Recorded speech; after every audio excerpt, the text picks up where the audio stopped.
Hello, I'm Bill Heran, the author of The Missing Piece. Today is April 5th. The topic for today is self compassion. And the reading is from, or the quote is from Jack Cornfield, a psychologist and mindfulness teacher. If your compassion does not include yourself, it is incomplete.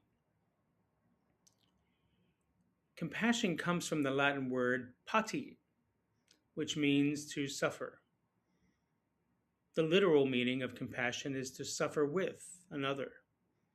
It is hard to imagine how we can practice being with someone who is suffering if you haven't grappled with your own suffering and periods of grief and loss.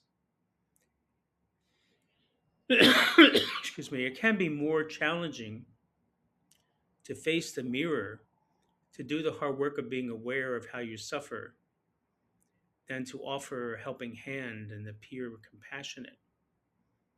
It is the norm for many of us to avoid, deny, and minimize our suffering. But to deny our pain is to deny life itself. We often do the opposite, a kind of self bullying instead of self compassion. We judge ourselves with harsh and demeaning narratives. We believe that asking for companionship in our suffering would only invite judgment and push others away from us. In Alcoholics Anonymous, the foundation of the fellowship involving the use of the words experience, strength, and hope to connect with other alcoholics, connect with their narratives, and affirms being at home with taking one day at a time. Kristen Neff, PhD, is a leading researcher in the area of self compassion. She defines self compassion as a sense of kindness, care, and acceptance of ourselves instead of isolating in judgment, harshness, or suffering. She speaks about how mindfulness helps us to become more self compassionate instead of an over identification with the egoic self.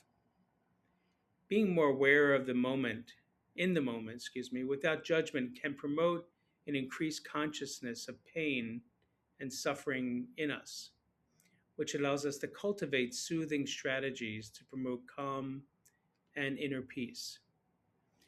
When things fall apart in our lives, instead of care and compassion, we go into a fix it mode or immediately see a problem that needs to be solved. Instead of identifying the problem in need of a solution, try to notice who is having the problem and what they need in the moment. If your 3-year-old child fell off the swings in the playground, you wouldn't scold them. You would try to soothe them first and then see if the swing is broken. Be kind to yourself today. Try to avoid naming the problem and just notice how you may be feeling so you can cultivate kindness towards yourself. Thank you for joining me today in this reading. You can actually, if you want to buy the book, it's on Amazon if you want to have a hard copy of the book. But if not, I would look forward to you joining me in the future for any other readings that I have from The Missing Piece. Have a great day.